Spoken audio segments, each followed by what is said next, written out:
Good morning, brothers and sisters. Today is Wednesday, October the 12th, and it is 9:45. We're going to start off with a sound saying coming from the book of Revelations, chapter 2, verse 17.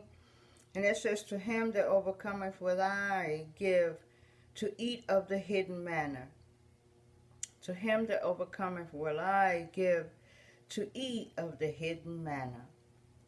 Back is coming from James 5:16. And it says, "The effectual, fervent prayer of a righteous man availeth much." The effectual, fervent prayer of a righteous man availeth much. And that's for a man or a woman. Okay? I want to share a few words with you this morning. There it is. Prophecy. What is a prophecy? When a person says something and it comes to pass, that thing that has come to pass has been prophesied by the person who spoke it. When someone speaks something, it is called utterance. Utterance. When you speak something, you utter. Okay, so it is the inspired utterance of a prophet. Okay, an inspired utterance of a prophet. All right, or inspired declaration of divine will and purpose. Utterance. Prophecy. Melchizedek. Who was he? He was Melchizedek is a Canaanite name. He was a high priest, and he was king of Salem, and he was also considered to be king of peace. Okay, his name means "my king is righteousness." My king is righteousness. All right. Firkins. What is that? It's a word, a unit of measurement in the biblical times, a Hebrew unit of measurement. It is, in Hebrew, it will be called bat. It is a unit of measurement, roughly equivalent to a Hebrew bath, which will be equivalent to today's 9 gallons. It's a furlong. Okay? Miracles. The very first miracle, there's a lot of hoopla is what I will call it. Hoopla is that which is false, that's spoken of, or encouraged, or taught. Okay? Particularly Baptists and other denominations, and teach you that you are not to drink strong drink. Okay?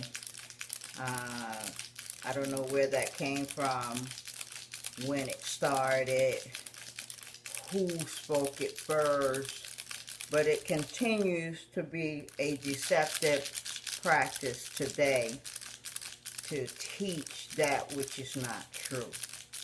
If you read your Bible, you will discover that the word drink is written in there almost 300 times or more.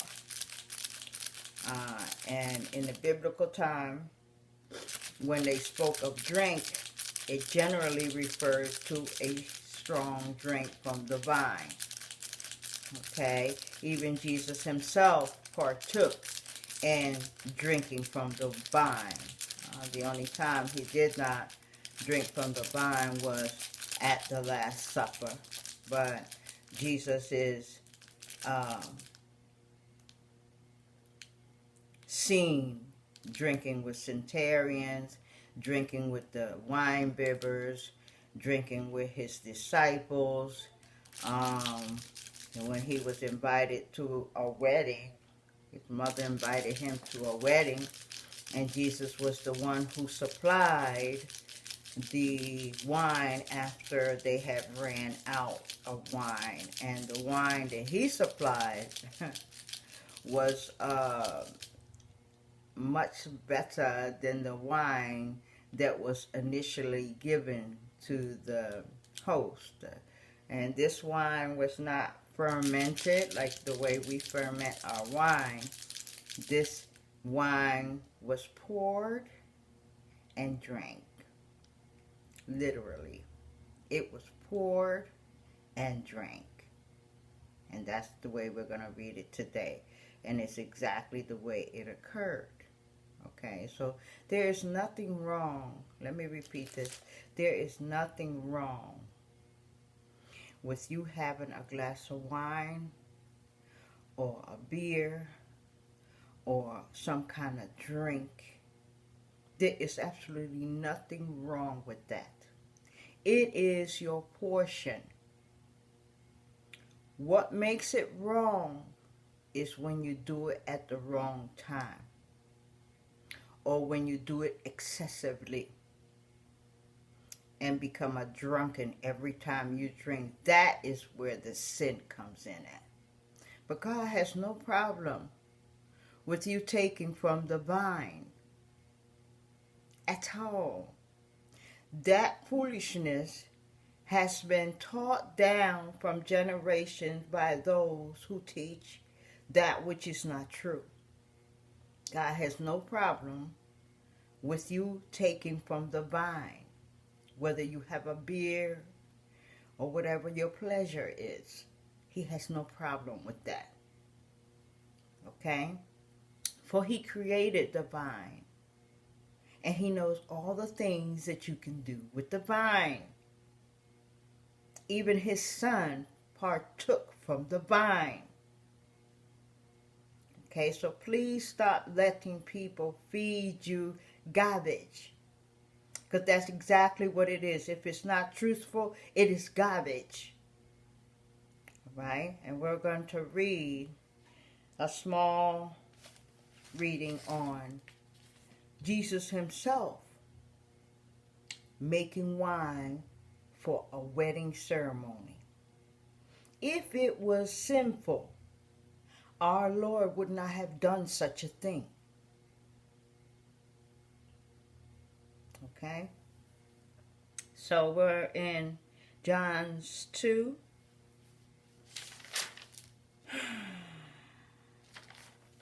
One to 11. Let's begin. And the third day there was a wedding in Cana of Galilee, and the mother of Jesus was there. And both Jesus was called and his disciples to the wedding. So they were invited to the wedding. They didn't arrive on time. They were late, of course. All right. And when they wanted wine, the mother of Jesus said unto him, they have no wine. Okay, so they initially had wine, but it was gone by the time Jesus and his disciples arrived. So his mother went and said to Jesus that there was no more wine. Isn't it wonderful how your mother knows you well? She knew that something could be done by her son. He wasn't a winemaker. He was her son. He was the one she remembered that created all of those commotions at his birth.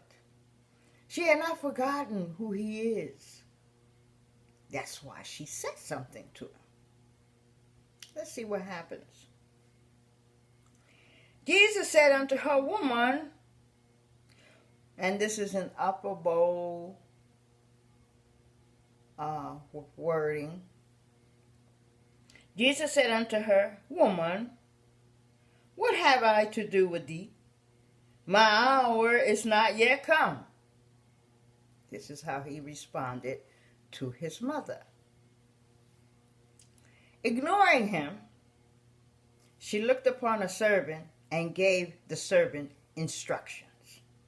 Now, Mary is doing exactly what her spirit is leading her to do. Her spirit was the one who told her to ask Jesus. Her spirit was the one who said, ignore that and order the servant to do this. Let's follow. Then Jesus said unto her, Woman, what have I to do with thee? My hour is not yet come. His mother said unto the servants, Whatsoever he saith unto you, do it. Whatever it is. And she meant that literally. Whatever he says out of his mouth, you ought to do it. And there were six water pots of stone, after the manner of the purification of the Jews, containing 2 or 3 furlongs apiece. Okay? Jesus said unto them, this is bold lettering as well, fill the water pot with water. And they filled them up to the brim, just as they were instructed. They picked the jars up, filled them with water to the brim. Then Jesus said unto them, Draw out now, this is all in uppercase bold letterings, draw out now and bear unto the governor of the feast. He didn't say put this and that to it, shake it upside down, turn yourself around. He didn't say anything of it. He said, pour out to the governor of the feast. That was the next instructions. When the ruler of the feast had tasted the water, they still calling it water now, that was made wine, and knew not which it was, but the servant which drew the water knew.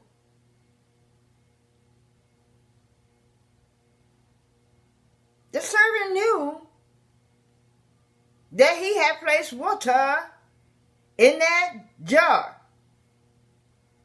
But when the governor tasted, he did not taste water.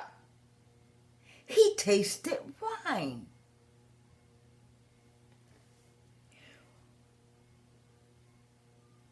When the ruler of the feast had tasted the water that was made wine, and knew not whence it was, but the servant which drew the water knew, the governor of the feast called the bridegroom, and said unto him, Every man at the beginning does set forth good wine, and when men have well drank, then that which is worse.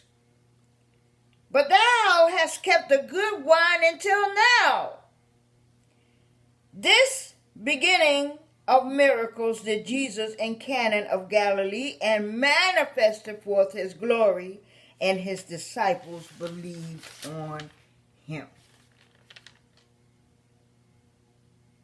Okay, what is the moral of this story? When God or Jesus tell you to do something, whatever it is, give no thought about what others think. Give no thought about how it is perceived. Just give thought on what the instructions were. And whatever it is you are asking for, in the same way Mary asked for wine, you must believe that you will receive. See, when she asks for something, she believes she will receive it. And indeed she did. By however means her son said it shall be done. So that's how we ought to be. No matter what it is we ask God for, However way he tells us to go about it, ethical, unethical, strange, do it according to the instructions. And whatever you are looking for, believing for, it shall be manifested. For the Son is like his Father. No limits at all. He wasn't a man, a mere human like you and I. He was a holy man, the Son of God, with the same powers as his Father. There was nothing that he could not do. Period. Okay? So he can't just be a regular prophet. For today he lives. And the day will come where he will return. And he will not be 1 year older than the day he left earth. Okay? So believe. Whatever you are asking for, believe it. And watch God work a miracle in your life, such that you may glorify him to all the world to hear. All right? Let's go to our reading. We're going to read from Proverbs today. Takes a lot of wisdom to listen to instructions. So we might as well just slip in a little bit of wisdom today. This is Proverbs 4. And let's begin. It says, wisdom is supreme. Supreme. What is wisdom? Wisdom is knowledge and understanding in the things of the spirit. Of spiritual things. That's what wisdom is. Knowledge and understanding of spiritual things. Man cannot give you knowledge and understanding on spiritual things. That you must get from God. Only God can give you that. In the same way as I said yesterday to you, only God can make a miracle. Or his Son. All right? And he's still in the business of doing miracles even today. All right? Let's begin. Listen, my son, to a father's instructions. Pay attention and gain understanding. I give you sound learning, so do not forsake my teachings. When I was a boy in my father's house, still tender, and an only child of my mother, he taught me and said, lay hold of my words with all your heart. Keep my commands and you will live. Get wisdom, get understanding. Do not forget my words or swerve from them. This is why it's so important for us to pay attention to the words of our elders, to those who love us dearly, unconditionally. It is not their purpose, neither is it God, to make you do anything that is wicked and evil, to misguide you. It is our job for as long as we live to counsel thee. But today, you cannot counsel these children today. They don't even have the wisdom to just listen.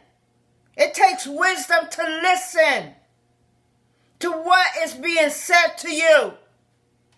But if you don't have wisdom, you will not be able to listen. And those things that you fail to listen to are divine words that you need to hear. For before things happen, God always sends a warning. He uses someone who loves thee to speak unto thee. And if you get to a point where you cannot listen to the counsel good godly counsel, that person has every right to turn their back on thee. In the same way that Samuel could not convince the king, after a while you must turn your back on these people. And if a prophet can turn his back on a king, a sitting king in the biblical time, anybody else can do the same. Because it's called wasting your breath. In the same way life is precious, every breath I take is precious. Every breath you take is precious. Don't waste your time on ignorant folks who think they know more than you. No matter how old I become, I will never be so arrogant that I think I know more than my mother and my father and my grandmother and my great-grandmother or any other elder that tries to counsel me. That's all. Get wisdom, get understanding. Do not forget my words or swerve from them. Do not forsake wisdom, and she will protect you. Love her, and she will watch over you. Wisdom is supreme, therefore get wisdom. Though it costs all you have, get understanding. Embrace her and she will exalt you. Embrace her and she will honor you. She will set a girdle of grace on your head. Wisdom will, not deception.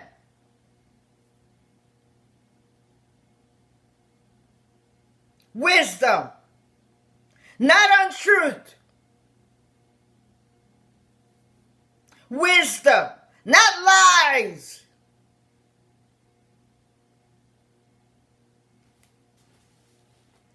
And present you with a crown of splendor. Wisdom will do this. Not abominations. Not wickedness. Nor ignorance. None of them will take you where wisdom can take you. Listen, my son, accept what I say, and the years of your life will be many.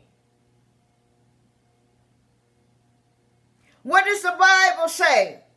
Honor thy father and thy mother, and there comes a promise with that commandment. It is the only one that comes with a promise. And your days shall be long on earth. That is the promise. The world does not create elders. God does. He is the only one that extends their days.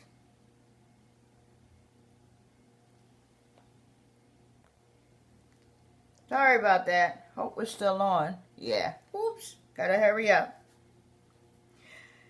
Let me continue. I guide you in the way of wisdom and lead you along straight path. When you walk, your steps will not be hampered. When you run, you will not stumble. Hold on to instruction. Do not let it go. Guide it well, for it is your life. Do not set foot on the path of the wicked or walk in the way of evil men. Avoid it. Do not travel on it. Turn from it and go on your way. For your spirit is constantly busy guiding thee. If your spirit tells you something, listen to it. For it sees and knows more than you. For they cannot sleep till they do evil. They are robbed of slumber till they make someone fall. They eat the bread of wickedness and drink the wine of violence. The path of the righteous is like the first gleam of dawn, shining ever brighter till the full light of day. But the way of the wicked is like deep darkness. They do not know what makes them stumble.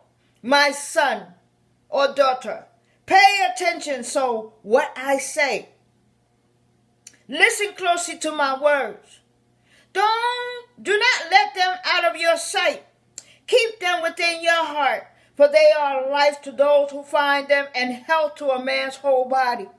Above all else, guard your heart, for it is the wellspring of life. Put away perversity from your mouth. Keep corrupt talk far from your lips. Let your eyes look straight ahead. Fix your gaze directly before you. Make level paths for your feet and take only ways that are firm. Do not swirl to the right or the left. Keep your foot from evil. Every last verse here in this chapter will serve you well if you heed to them. Thank you very much for listening to us here at Spiritual Water. My name is Brenda Guerrero, and as always, may the peace of God be upon you. May the protection of God guard and protect you, and may the will of God be manifested. Thank you for listening. Don't forget, keep operating in love, patience, understanding, kindness, and compassion. Have a beautiful day, and see you the next time.